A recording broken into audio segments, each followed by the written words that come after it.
Bien, si te parece, Abigail, vamos a presentar a nuestro invitado, Hernán Lecher, es director de CEPA. Hernán, ¿cómo te va? ¿Cómo están? Un gusto estar acá. Bueno, frente a la encuesta que acabas de ver, ¿qué opinás?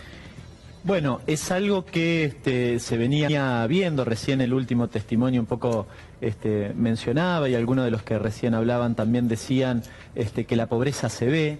Hay un dato característico, esto surge de la encuesta permanente de hogares, la EPH, que ha sido publicada recientemente, el informe del tercer trimestre del 2016 por el INDEC, y básicamente lo que surge, además de que el 50% cobra o tiene ingresos por debajo de los 8.000 pesos, es un aumento de la brecha entre los que más tienen y los que menos tienen, entre el decil 1, que es aquel que recibe menos ingresos, y el decil 10, que es el 10% que más gana en la sociedad.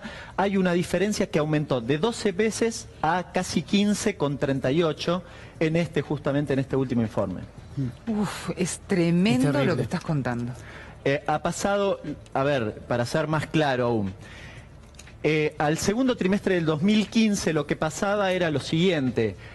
La diferencia entre el primer decil y el decil 10, de nuevo, entre el más pobre y el más rico, era de 12,3 veces. En el 2003 había sido de 28 veces. ¿Qué significa esto? Que por cada peso que recibe una persona del 10% más pobre, 28 pesos recibía el 10% más rico.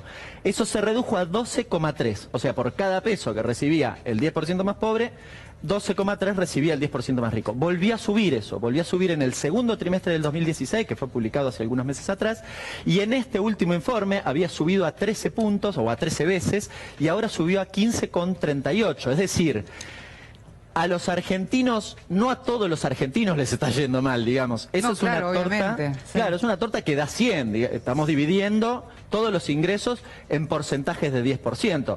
Es decir, si el 10% más rico se lleva una parte adicional, se lo está sacando a otro sector. Bueno, de hecho, disculpame, Hernán, conocimos un informe esta semana que en Punta del Este está lleno de argentinos desde 1997, que no se daba una temporada tan exitosa en Punta del Este. Es decir, ahí también está marcada la desigualdad que se vive en Argentina, ¿no? Exactamente. En realidad, cuando uno ve los números, lo que observa es que el 30% más rico en la Argentina se vio favorecido en este último tiempo y en detrimento del otro 70%, es decir, perdieron ingresos el 70% que menos ingresos recibe en la Argentina en beneficio del 30% más rico. Algunos datos, hablaban recién de 8.000 pesos en relación a los ingresos.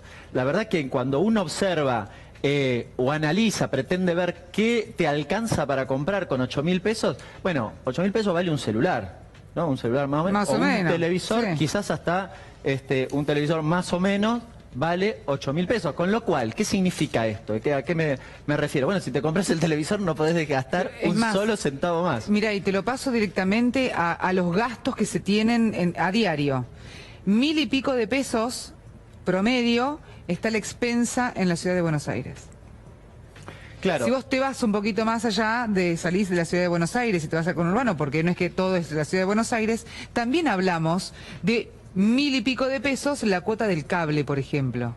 O sea que si uno gana 8.000 pesos, imagínate, ya con el cable ya tenés una parte de la sociedad que no puede acceder a una... Totalmente. El problema es que hay vastos sectores de la sociedad que no pueden acceder a cosas... A servicios, simplemente. Que le dan un confort relativo, digamos. Ni siquiera estamos hablando de cosas que son realmente necesidad privilegio. básica, ponele, claro. Claro, exactamente. Y el otro dato es que el salto de los precios, ustedes, bueno, hace un ratito hablaban de los aumentos. Esta información que brindó el INDEC está relacionado con los ingresos. Ahora, yo tengo que ver esos ingresos en relación a los gastos que yo tengo. Y los gastos han aumentado de manera sensible, con lo cual, antes vos comprabas mucho más, o comprabas más al menos, que lo que compras ahora. Esto también es un problema porque finalmente esos 8.000 pesos, que son pocos, bueno, valen mucho menos que lo que valían hace tal vez 6 meses atrás. Esto, para hacer algunas comparaciones. El salario mínimo vital y móvil acaba de aumentar en enero a 8.060 casualmente, 8.060 pesos. Es decir, en esa línea que se ha marcado el 50% de ingresos en relación a la sociedad. La jubilación mínima está por debajo de eso, 5.661 pesos. Se prevé un aumento ahora de la movilidad jubilatoria, Hernán, en marzo. González Fraga, que es un economista obviamente con muchísima adhesión a este gobierno, había dicho que lo que vivimos durante muchos años era una fantasía a los argentinos. Vos recordarás esa declaración. Claro. Y el gobierno sostiene que la cuestión va a cambiar en el 2017, que hay que tener paciencia. Tenemos una proyección de un crecimiento del 2% en la economía argentina. ¿Tenés confianza, tenés esperanza que a los argentinos le va a ir mejor el año que viene? No, uno tiene esperanza, la esperanza no la pierde, pero la realidad es que en virtud de las propias declaraciones y de las propias medidas que ha tomado el gobierno, incluso las medidas más recientes, como por ejemplo la eliminación del IVA, de la devolución del IVA, sí, en la tarjeta de débito. Bueno, eso afecta justamente a estos sectores que estamos hablando. El problema es que, por ejemplo, cuando uno compara el promedio de los ingresos de estos 10 deciles, de estos 10% que se reparte la sociedad en términos de ingresos, y lo compara con la inflación, vamos de nuevo.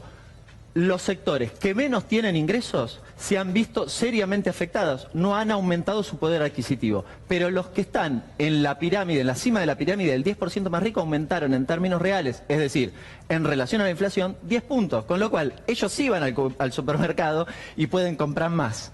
No le pasa a toda la sociedad, le pasa a determinado sector y está relacionado con las políticas que ha implementado el gobierno, lamentablemente desde el 10 de diciembre en adelante. Insistís que gobierna para el sector alto. Bueno, a ver, vos recién me preguntabas cuáles expectativas uno tiene para el año próximo. La provincia de Buenos Aires acaba de ofrecerle a los empleados estatales de la provincia de Buenos Aires 18%. Con los aumentos que ustedes mencionaron antes, es imposible que la pauta inflacionaria se cumpla, la del 17% que está prevista en el presupuesto. ¿Esto qué significa? Que si la inflación supera el 18%, ese sector, los empleados públicos, que además son empleados registrados, con lo cual están mejor que los no registrados, por ejemplo, que son muchos de los que están en los primeros deciles aquí en este informe, bueno, van a ver una pérdida en su poder adquisitivo de nuevo, porque este año les pasó lo mismo, con lo cual yo me pregunto, ¿cómo hacemos para que nos vaya bien a los argentinos? Los salarios tienen que estar por encima de la inflación, no hay mucho truco, y esto da la impresión que no va a suceder tampoco el año próximo. ¿Cuál es el problema, Hernán? El problema acá es la negociación con los empresarios, el problema lo tienen el gobierno frente a los sectores que más tienen, por ejemplo, a esto que vos decías, aquellos sectores que se enriquecieron durante el año pasado. ¿Cuál es el problema de la Argentina? ¿Por qué el salario de los trabajadores se deprecia tanto en comparación con los que sí tienen el poder y la elección de decisión en la Argentina? Bueno, ha habido una decisión que ha impulsado los precios hacia arriba, que ha sido la devaluación de diciembre del año 2015 a esa altura. Y que efectivamente generó el proceso inflacionario. La inflación es una transferencia de ingresos de un sector a otro. A ver, cuando aumentan los precios y vos vas y compras, a vos te complica porque tenés que pagar más caro, pero alguien está cobrando ese precio, con lo cual hay una transferencia de ingresos entre sectores. Esto es lo que ha sucedido. A eso hay que adicionarle la quita de retenciones. ¿Quién pagaba los derechos de exportación? Aquellos que exportaban. Los que exportaban no son los del primer decil, digamos, son más bien los del 10º decil, con lo cual a ellos le perdonamos, entre otras cosas, las retenciones, el impuesto a los autos de alta gama, le redujimos la alícuota de los bienes personales. Por otro lado, eliminamos los subsidios a la energía o a todos los servicios en su conjunto. ¿Y quién pagaba eso? Y pagaba el conjunto de la sociedad, con lo cual vos, digamos, había una parte que te la subsidiaba el Estado Nacional que hoy no te la subsidia. Está bien, pero también muchos sectores y sobre todo los que apoyan en este caso las decisiones del gobierno de Mauricio Macri coinciden al unísono que todo lo que se venía haciendo durante los 12 años, tanto del gobierno de Cristina, no tanto con el gobierno de Néstor, pero sí con el gobierno de Cristina, era como una falacia, porque decían, está bien, subsidiamos la luz, subsidiamos el gas, pero de todas maneras la tarifa no reditúa para las empresas. Entonces con esa tarifa no se pueden hacer las inversiones, con lo cual uno ya no sabe con qué quedarse. No, ¿viste? pero ahí hay una cuestión que no es real. En realidad lo que hizo el gobierno hoy es no, digamos, la tarifa vale lo mismo, lo que pasa es que no se la paga el Estado, porque al quitar el subsidio, ¿qué hace?